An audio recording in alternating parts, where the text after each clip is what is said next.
Hi guys, today we'll be doing a review of this DT number 17 smartwatch.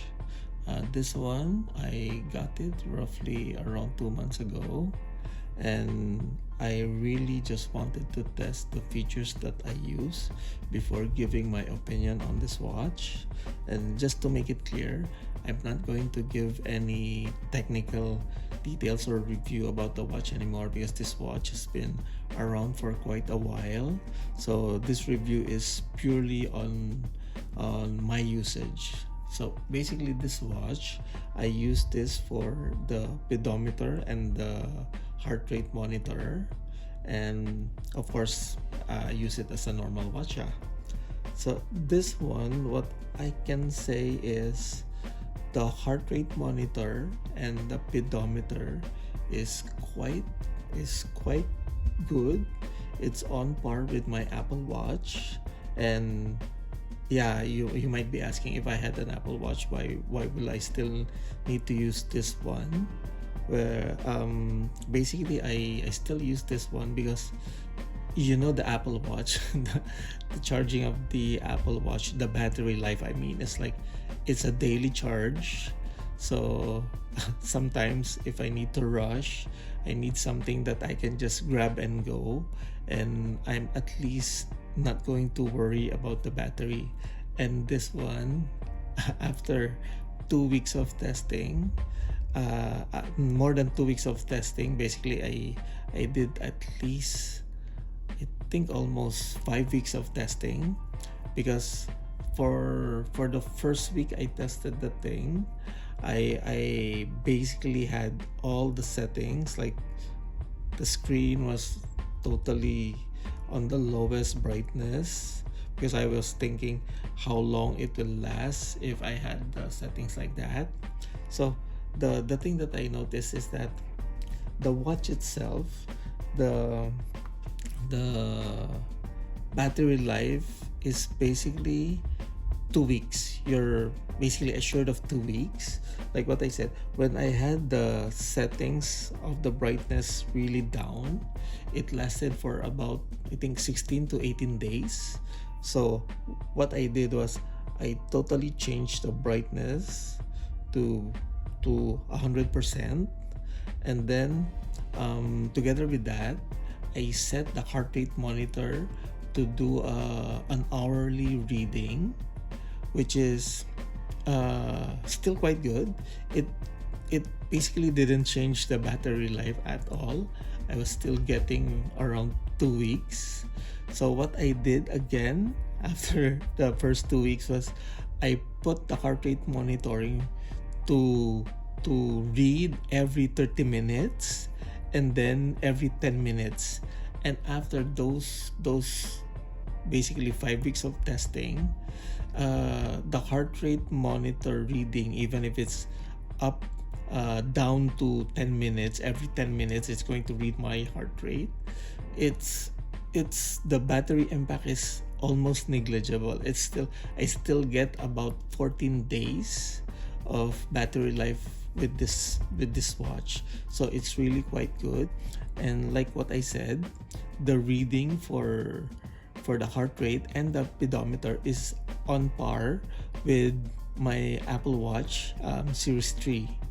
So this one, the downside of this one is all the other sensors. Like, it's supposed to have blood oxygen. It even has what do you call this, blood pressure monitor.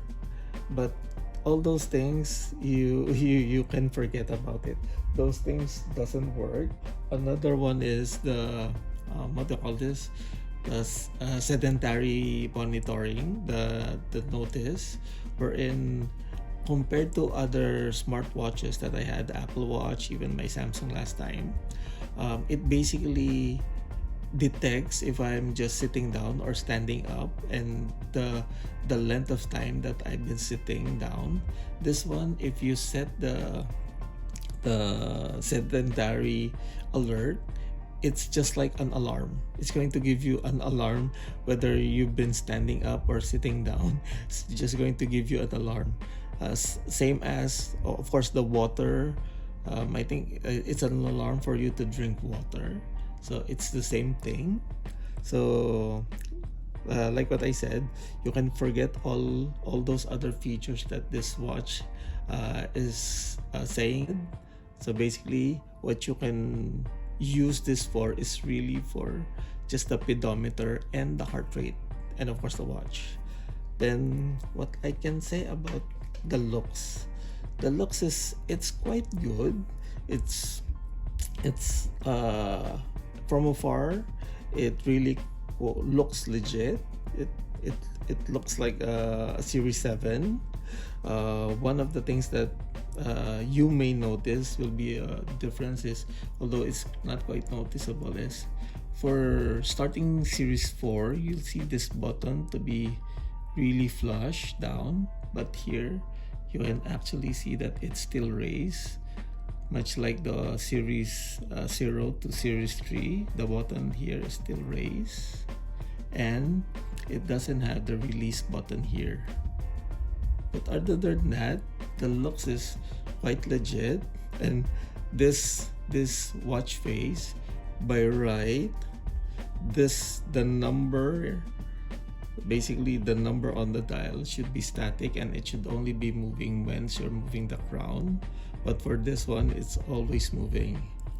But the screen itself is quite good. It's not an OLED panel. It's just most likely an IPS panel. So the black, if it's on an angle, the black is not so good. But if you're looking at it direct, it's quite good.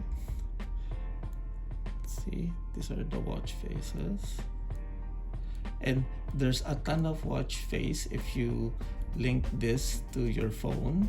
Other than that, no more. I always close the app, even though I just sync this with my spare phone, which I didn't actually put my real account, because of course I don't want to sync this watch to any real account, because I only use it for the heart rate and pedometer monitoring.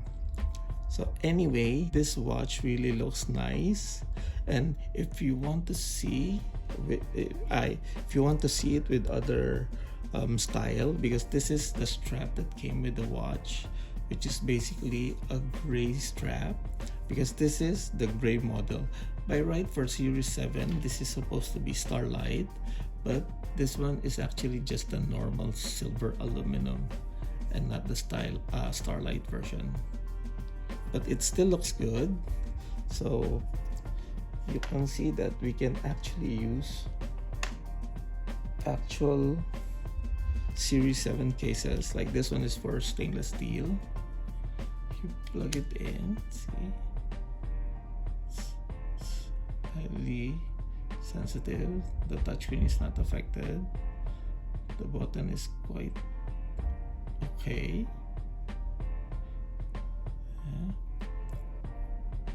That, and it looks good. I have some band here. This is a link bracelet.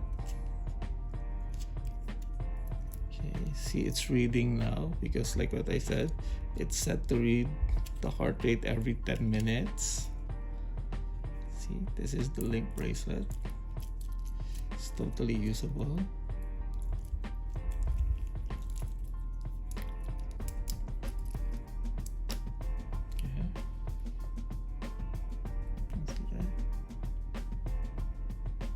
Quite good. And of course, the race to wake. I bought some other smartwatches last time. The race to wake, the screen doesn't work, and with this one, other than the race to wake the screen, you see, you can actually tap it also to wake up. So I had one Apple Watch clone. The race to wake is reverse, so it's totally terrible. It will wake up when you put it down instead of raising the screen up, which is quite crazy. Okay, that's it. That's for the link bracelet, and much like the other Apple Watch, I think you'll basically know how it looks like. So you can use any of the bands, like the sport bands.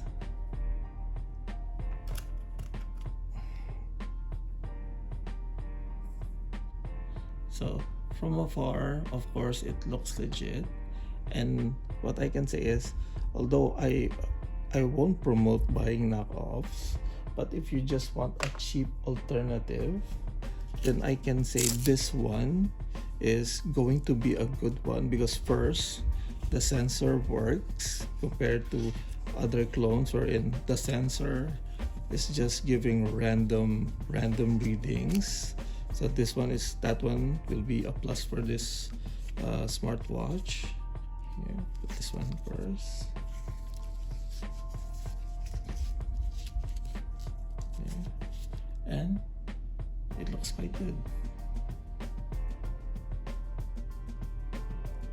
So this one, for me, if you're after an affordable alternative, wherein the heart rate and the pedometer works, this one, what I can say is it's a good buy.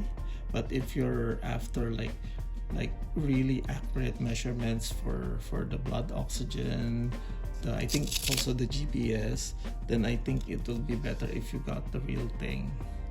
But if you're just after the looks and those two features, this one is really a good buy. Okay, anyway, I hope you like it.